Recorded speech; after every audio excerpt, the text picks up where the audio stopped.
Halo semuanya, Assalamualaikum warahmatullahi wabarakatuh. Berjumpa lagi dengan saya di channel Chandra Wibowo Project.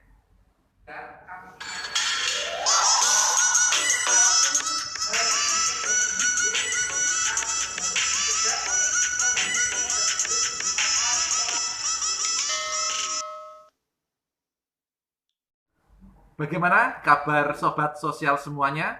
Mudah-mudahan selalu dalam keadaan sehat dan bahagia ya. Amin. Oke, pada video kita kali ini kita akan membahas modul 3 tentang kesehatan dan gizi. Dan sesi yang akan kita pelajari pada modul ini adalah tentang kesakitan pada anak dan kesehatan lingkungan. Tujuan dari video kita kali ini adalah belajar tentang kesakitan pada anak serta cara penanggulangan dan pencegahannya. Kemudian belajar tentang pentingnya BAB atau buang air besar di jamban sehat dan pentingnya mencuci tangan dengan sabun. Nah, muncul pertanyaan, apakah anak-anak kita pernah mengalami sakit diare, cacingan, atau malaria? Anak yang sering sakit, pertumbuhannya akan terganggu karena zat gizi dalam tubuh yang semestinya digunakan untuk tumbuh dan berkembang digunakan untuk melawan penyakit.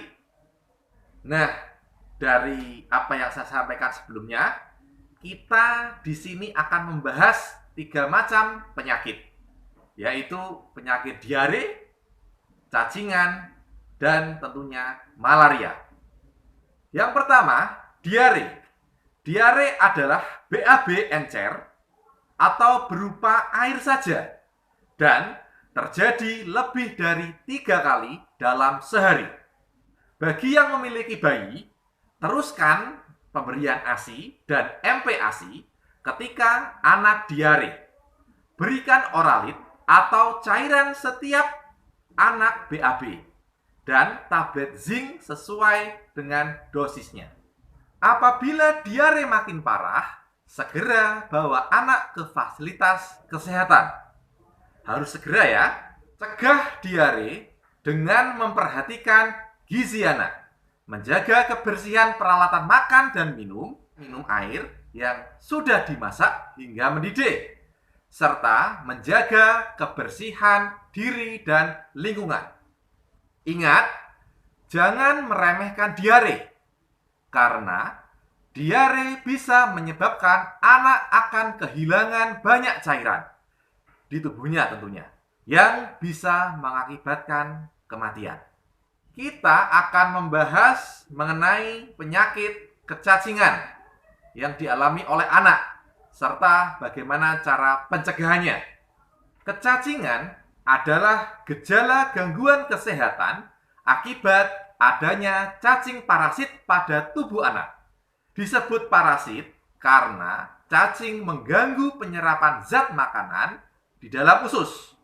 Nah, sekarang bagaimana sih pencegahan penyakit cacingan ini? Yang pertama, yang bisa kita lakukan adalah mencuci tangan, memakai sabun, dan air yang mengalir. Berikutnya, potong kuku pendek dan dibersihkan. Gunakan alas kaki jika keluar rumah.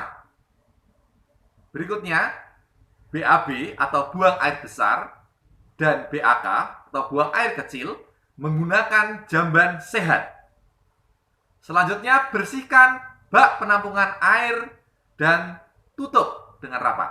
Dan tentunya membuang sampah pada tempatnya.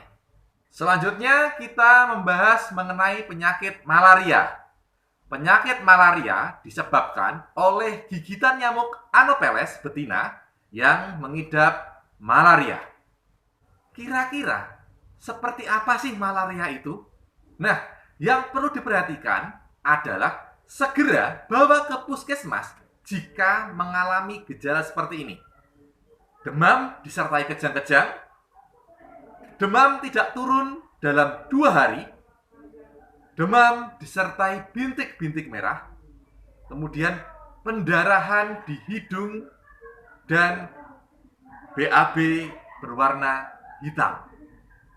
Segera langsung dibawa ke puskesmas.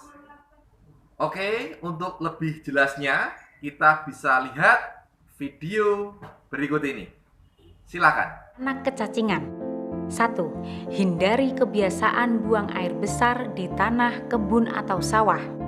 2. Pakai alas kaki sandal, sepatu jika keluar rumah.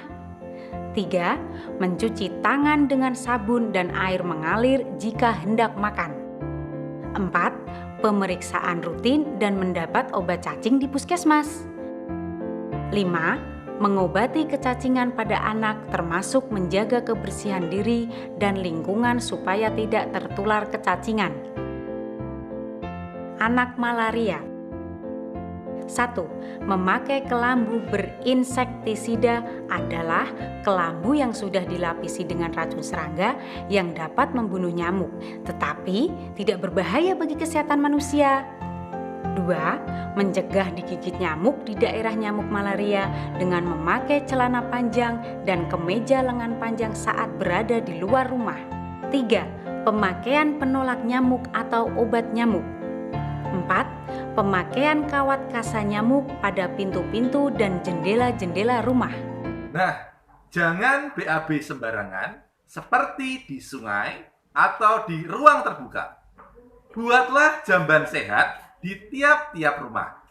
Jamban sehat itu mencegah menularnya penyakit yang menyebabkan diare.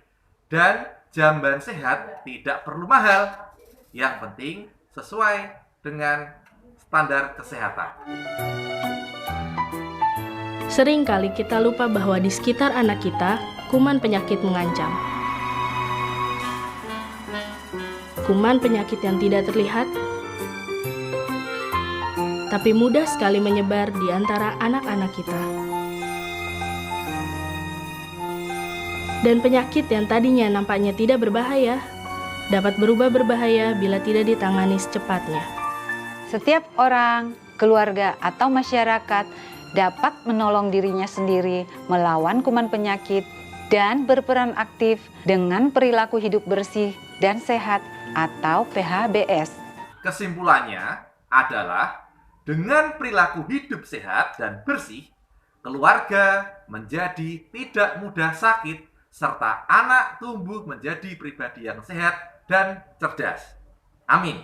Nah, yang terakhir, kesimpulan dari apa yang saya sampaikan tadi, yang perlu diingat dan dipraktekkan adalah yang pertama, cuci tangan dengan menggunakan air bersih yang mengalir dan gunakan sabun. Kemudian, menjaga kualitas sumber air yang akan digunakan untuk air minum. Kemudian, buanglah sampah pada tempatnya. Biasakan BAB atau buang air besar di jamban yang sehat. Dan terakhir, gunakan KIS atau BPJS untuk mengakses layanan kesehatan ketika sakit. Nah, itu saja yang bisa saya sampaikan pada video kita kali ini pada sesi kesakitan pada anak dan kesehatan lingkungan. Selalu dukung channel kami dengan cara subscribe, like, comment, and share ya. Jangan lupa untuk selalu dipelajari dan dipraktekkan ya materi yang sudah kami sampaikan. Selalu semangat, sehat, dan selalu bahagia. Terima kasih. Wassalamualaikum warahmatullahi wabarakatuh. Dadah.